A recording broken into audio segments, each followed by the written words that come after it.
किसान भाइयों, मैं आपको एक बार का किस्सा सुनाता हूँ। ये फसल की दुर्गति अब के नहीं हुई, हर चौथी पाँचवीं साल में होती रहती है।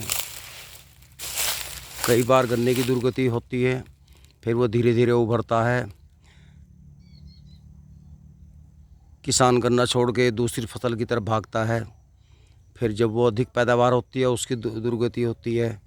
किसान फिर देखता है आलू महंगा हो गया, तो आलू का बीज महंगा खरीद के आलू की खेती करता है। जब घने लोग आलू बो लेते हैं तो फिर उसमें नुकसान रहता है किसान को। फिर वो आलू छोड़ के फिर गन्ने की तरफ भागता है, धान की तरफ भागता है, गेहूं की तरफ भागता है। तो किसान तो भागम भाग में है पहले से ही और आगे भी रहेगा।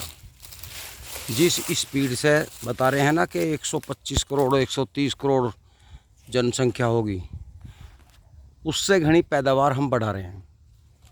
तो एक तो ये पैदावार कंट्रोल ज़रूर करनी होगी, और दूसरा मेरे सरकार ने कहा है कि हमने सीमाएं हटा दी हैं। किसान अपना माल कहीं भी ले जा सकता है।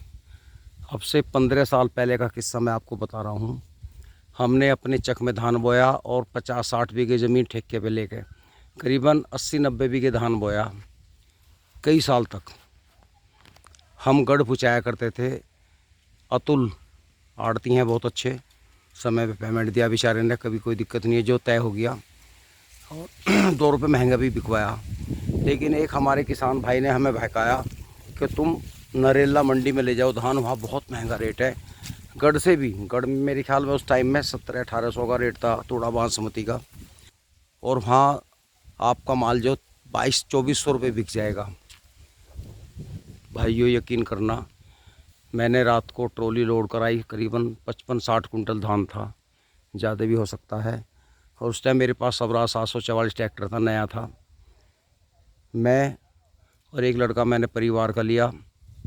जब पुनीत बबलू छोटे थे तो मैंने सुबह 4 बजे ट्रैक्टर स्टार्ट किया और नरेला की तरफ दौड़ा दिया।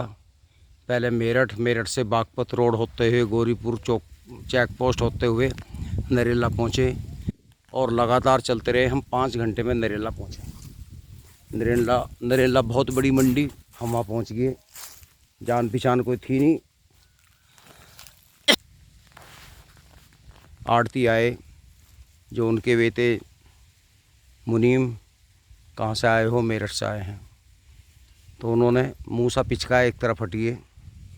हमने सोची कुछ गलती होगी दिखा है। खैर हमने एक आड़ती से बात करी, उसने कहा ठीक है डाल लीजिए, देख लेंगे, बिक जाएगा, बोली बोलेगी। तो वहाँ के जो किसान थे हरियाणा के, वो हमसे सौतला व्यवहार, खुसर फुसर होने लगी, भाई ये मेरठ के क्यों आए, यूपी के यहाँ। तो भाइयों, ऐसा संगठन देखा मैंने वहाँ से। दूसरा स्टेट, दूसरा ज़िला होने के कारण जो मुंजी हमारे यहाँ 1600-1700 रुपये जा रही थी, वो 1200 रुपये बिकी। आपको यकीन नहीं होगा, हम वापस ला नहीं सकते थे। आड़ती ने कह दिया भैया इतने की बोली है, तुम्हारी तो सूख गई, नमी नहीं है। किसी ने कुछ बताया, किसी ने कहा तुम्हारे तो तूड़ा में तो तूड़ होने चाहिए, तूड़ भी कम है इसमें, और कलर भी हल्का है। बाकी हमारी जैसी तो वहाँ बहुत की पड़ी थी। तो भाइयों, हमने 1200 या 1250 के आसपास वो बेची और अपना पैसा लिया, पैसा जेब में रखा और ट्रैक्टर स्टार्ट करके दौड़ा दिया। 4 घंटे में कुछ तो पैसे जेब में थे, कुछ डरता साला कहीं लूट ना हो जा। हमने वो दाबा दाब ट्रैक्टर रखा, गदगी कैसी भी आई, हमने साला वो एक्सीलेटर से मैंने पैर नहीं हटाया। 4 घंटे में, अब ये लगा लीजिए, हम 4 घंटे में रात को करीबन 9-10 बजे के आसपास अपने घर आके बढ़े।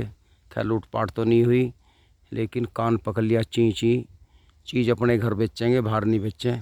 तो भाइयों, जैसे सरकार कह रही ना कि आप बाहर ले जाओ, तो भैया अगर हम यहाँ का किसान भर के उसे महाराष्ट्र ले जाएगा या दूसरे स्टेट में ले जाएगा, तो भाई सौतेला व्यवहार हमारे साथ हो चुका है। रही बात दूसरी, किसान ज़्यादा गन्ना ले जाएगा, वो लोकल में कांटे पे गिरेगा या कलेसर पे, कोई विदेश नहीं ले जाता।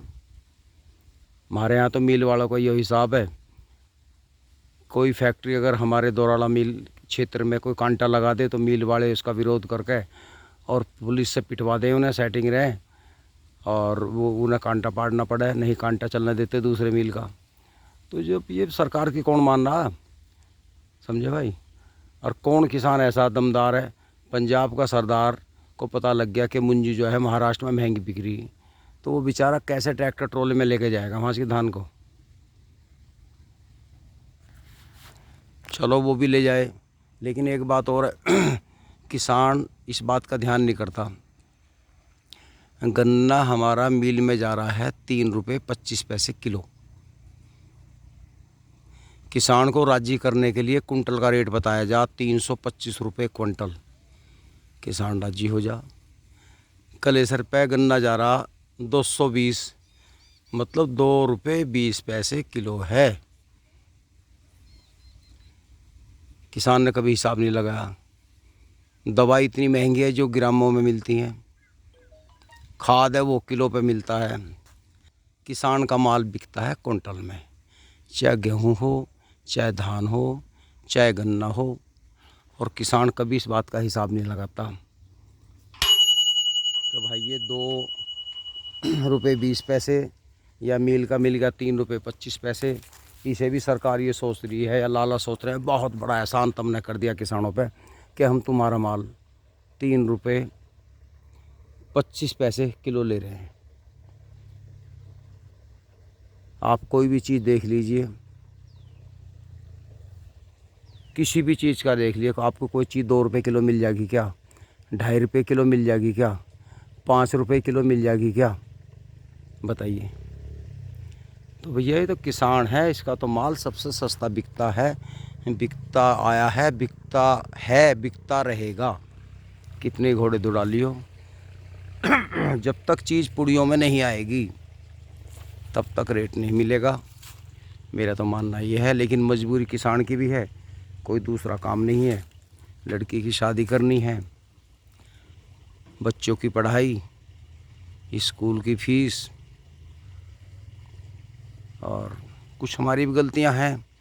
किसान की लड़की की शादी होगी, माँ कह देगी मैं तो, मेरी बेटी है, मैं तो इसकी निया जो मन जमा जोखो रखी है सारी दूंगी। माँ जो है अपनी लड़की के लिए बचपन से उसके लिए सामान खरीदना शुरू कर दे। किसान अपनी शान के लिए बारात घर भी बुक करता है। कुछ लोग तो कर्जे में डूब जाए, ज़्यादातर कर्जा ही करते हैं लड़की वाले, सिर्फ झुट्टी शान के लिए। कुछ मोह होता है बच्चे से, भाई मेरी लड़की है, ठाट बाट से जानी पड़े चाहिए, चाहे अगला साला जाते दे दो फांसी उसे, उसका गम नहीं है। तो भाई ये थोड़ा दहेज से भी बचना चाहिए हमें, किसान को अपने खर्चे सीमित करने पड़ेंगे। नहीं बताओ, जो किसान का गन्ना 2 रुपये 20 पैसे किलो बिक रहा है और उसमें 2.5 रुपये किलो का खर्चा भी आ गया, साल भर ऐसे ऐसे मरा गए, तो वो शादी कैसे कर देगा धूमधाम से, वो कर्जा ही तो लेगा, फिर उसकी ज़मीन बिकती है, मतलब कुत्ता खचेड़ी है जी पूरी। तो मेरा निवेदन ये है उन किसानों से एक तो दहेज को कम करें, और एक कुछ किसान ऐसे भी हैं भाई कि जो लड़की ले लेंगे लेकिन फिर उन्हें तंग करेंगे दहेज के चक्कर में। भाई ऐसा ना करें बिल्कुल भी, लड़की हमारे भी हैं, आपके भी हैं, थोड़ा सा झुक कर चलें, परमात्मा से डरें, क्योंकि हमें एक दूसरे का ही सहारा है, एक दूसरे का विश्वास करना पड़ेगा। किसान का भगवान किसान ही है और कोई नहीं है। तुम कितनी घंटी बजा लो, कितने ही मंदिर में माथा टेक लो, मस्जिद में सिर फड़ा लो, पानी बड़ा ऐसे बढ़ता है। अगर हम यहाँ बैठे हैं खेत में और पानी टूट जा और हम भजन गा रहे, हथेली बजा रहे, थाली बजा रहे, तो वो सब कुछ छोड़ कर भाग कर नाक का मूंदना पड़ेगा, वरना वो नाक का बढ़ता चला जाएगा, एक समय वो आएगा वो मूंदना भी भारी हो जाएगा।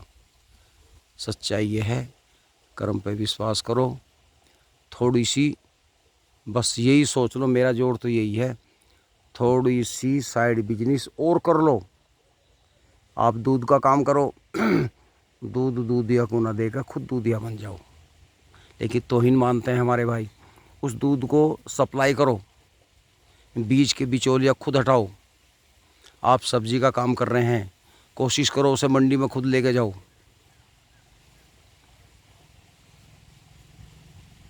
बाकी आपकी मर्जी है। नमस्कार।